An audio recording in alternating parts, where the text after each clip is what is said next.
साथ संगत जी प्यार से कहना। धन निरंकार जी। आशा करती हूँ आप सभी बहुत अच्छे होंगे। एक नई साखी के साथ फिर से हाजिर हूँ मैं आपके ही अपने चैनल पर। साथ संगत जी, इस भाग दौड़ भरी जिंदगी में हम इतने व्यस्त हो गए हैं कि हम अपनों के लिए ही समय नहीं निकाल पाते हैं।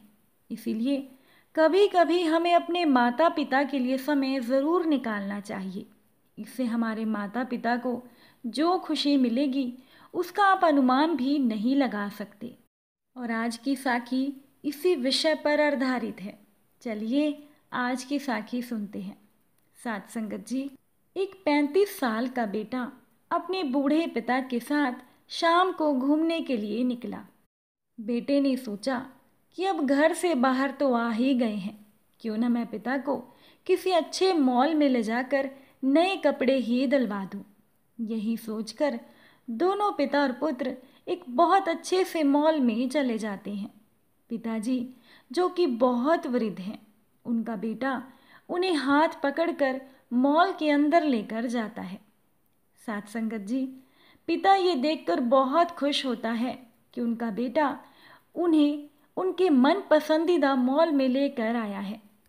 किसी वक्त पिताजी इसी मॉल में अपनी पत्नी और बच्चों के साथ खरीदारी करने आते थे। अब पिताजी खुशी में अपने बेटे को बताते हैं कि बेटा, ये वही मॉल है जहां मैं तुम्हें और तुम्हारी माँ को लेकर आता था। तो बेटा अपने पिता से कहता है कि मुझे याद है पिताजी, इसीलिए मैंने सोचा कि आज इसी मॉल से थोड़ी खरीदारी कर ली जाए। अब बेटा अपने पिता की सबसे पसंदीदा ड्रेस यानी कि कमीज और पैंट दिखाने को कहता है। दोनों पिता और पुत्र कपड़े देख रहे होते हैं कि इसी दौरान उनका बेटा अपने पिता के लिए चाय नाश्ता मंगवाता है।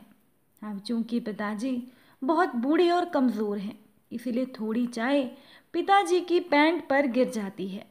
ये देखकर उस मॉल में खरीदारी कर रहे सभी लोग उस बूढ़े पिता को घूरने लग जाते हैं। साथ संगत जी, सभी सोचते हैं कि इसे नाश्ता करने का भी ढंग नहीं है, लेकिन उस बूढ़े पिता के बेटे को इस बात से कोई फर्क नहीं पड़ता। बेटा बड़े आराम से अपने पिता के लिए कपड़े पसंद करता है और अपने पिता के नाश्ता खत्म होने का इंतज़ार करता है। जब पिताजी अपना नाश्ता खत्म करते हैं तो बेटा बड़े आराम से अपने पिता का हाथ पकड़कर उन्हें वॉशरूम ले जाता है और अपने पिता के कपड़ों पर लगे हुए दाग साफ करता है। साथ संगत जी, दाग साफ करने के बाद बेटा अपने पिता के बालों पर कंघी फेरता है और उनकी आंखों पर उनके चश्मे लगाता है। जब दोनों पिता और पुत्र वॉशरूम से बाहर आते हैं तो मॉल में खरीदारी कर रहे सभी लोग उन्हें घूरते हैं कि कैसे उस लड़के के पिता ने अपने बेटे का इतने बड़े मॉल में मजाक बना दिया। अब बेटा बिना किसी की परवाह किए बिल देने जाता है। बिल देकर जब दोनों पिता और पुत्र मॉल से बाहर जाने लगते हैं तो एक बूढ़ा व्यक्ति उस लड़के के कंधे पर हाथ रखता है और कहता है कि सुनो, क्या तुम्हें नहीं लगता कि तुमने इस मॉल में कुछ छोड़ दिया है? साथ संगत जी, उस दूसरे व्यक्ति की बात पर बेटा इधर उधर देखता है और कहता है कि नहीं सर, मैंने इस मॉल में कुछ भी नहीं छोड़ा है। तब वो दूसरा व्यक्ति कहता है कि नहीं, तुम इस मॉल में कुछ छोड़ कर जा रहे हो, और वो है इस मॉल में उपस्थित सभी लोगों के लिए एक बहुत बड़ी सीख। वो व्यक्ति बेटे से कहता है कि तुम यहाँ उपस्थित सभी बेटों के लिए एक सीख छोड़कर जा रहे हो और हर एक पिता के लिए एक उम्मीद। वो व्यक्ति बेटे से कहता है कि मैंने आज तक ऐसा नहीं देखा कि कोई बेटा अपने पिता की इतने दिल से सेवा करता हो। अपने पिता की जैसे तुम सेवा कर रहे हो, ये देखकर मेरी आंखें भी नम हो गई और तुमने मेरे अंदर एक उम्मीद जगाई है कि शायद मेरा बेटा भी इसी तरह से मेरी सेवा करेगा। धन्य है तुम्हारे माता पिता जिन्होंने तुम्हें इतने अच्छे संस्कार दिए हैं। बेटा, तुम जिंदगी में खूब तरक्की करो और हमेशा खुश रहो। साथ संगत जी, उस बूढ़े आदमी ने बेटे को ढेरों आशीर्वाद दिए और अपनी जगह पर जाकर बैठ गया। ये सब कुछ देखकर उस बेटे के पिता का सीना गर्व से चौड़ा हो गया। साथ संगत जी, इस भागदौड़ भरी जिंदगी में हम इतने व्यस्त हो गए हैं कि हम अपनों के लिए ही वक्त नहीं निकाल पाते। लेकिन इस साखी का मूल उद्देश्य यही है कि कभी कभी अपने माता पिता और अपने रिश्तेदारों के लिए समय ज़रूर निकालें। उनकी दुआएं आपको ज़िंदगी में आगे बढ़ने के लिए ज़रूर मदद करेंगी और उन्हें जो खुशी मिलेगी उसका तो आप अनुमान भी नहीं लगा सकते। साथ संगत जी, यदि आप चाहते हैं कि आपके बुढ़ापे में भी आपके बच्चे आपकी सेवा करें, तो आप भी अपने माता पिता की सेवा करें, क्योंकि यही भारतीय संस्कार है और यही वैदिक सभ्यता है। जो लोग माता पिता की सेवा नहीं करते वो कभी भी सुखी नहीं रह पाते। साथ संगत जी, माता पिता की सेवा ही संतान के लिए एकमात्र धर्म है। एक बार की बात है कि विप्पल नाम के एक ऋषि कठिन तपस्या कर रहे थे। उन्होंने 3 वर्षों तक बहुत तपस्या की। उनके शरीर से सूर्य के समान तेज निकलने लगा। उनकी कठिन तपस्या से खुश होकर कई देवता उनके सामने प्रकट हो गए। अब देवताओं के प्रकट होने पर विप्पल ने उनका स्वागत किया। उनके स्वागत से प्रसन्न होकर देवताओं ने उन्हें वर मांगने को कहा। अब विप्पल ऋषि ने वरदान में यही मांगा कि पूरा संसार मेरे वश में हो जाए। मैं जिसको चाहूँ मैं अपने वश में कर लूँ।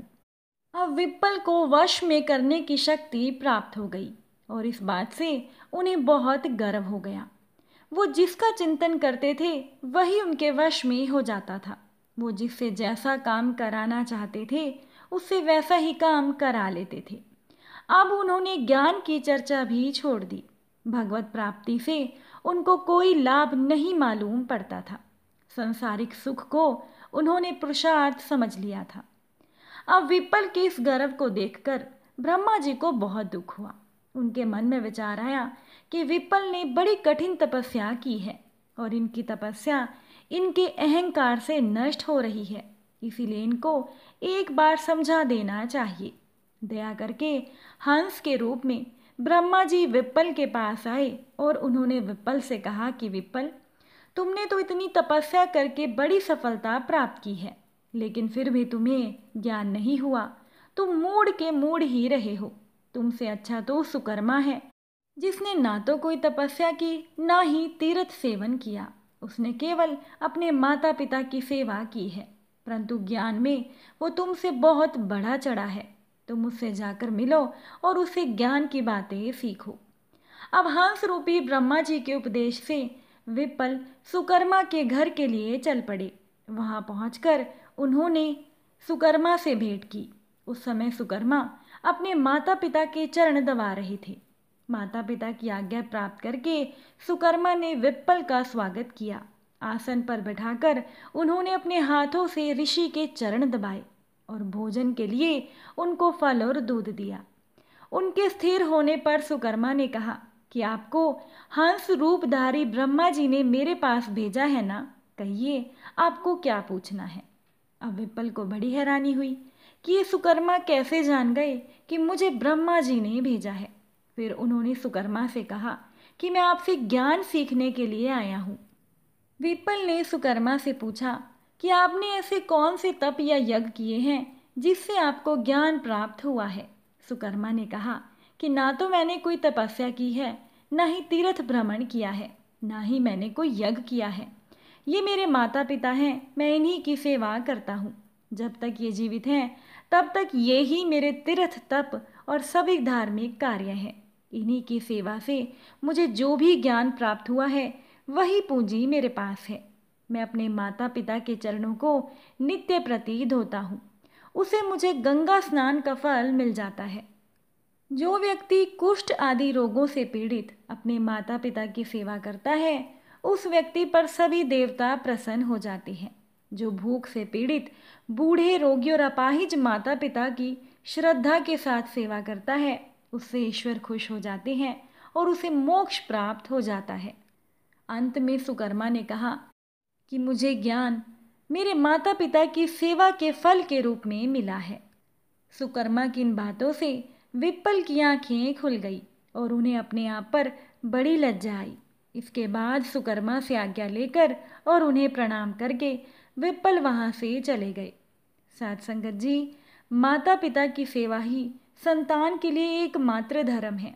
माता पिता की आज्ञाओं के पालन से ईश्वर हमेशा खुश रहते हैं और बड़े बड़े तपस्वी भी ऐसे व्यक्तियों के सामने झुक जाते हैं।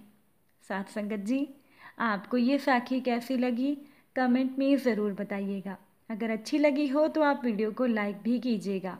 फिर मुलाकात होगी आपसे नई साखी और नए विचारों के साथ। साथ संगत जी, प्यार से कहना, धन निरंकार जी।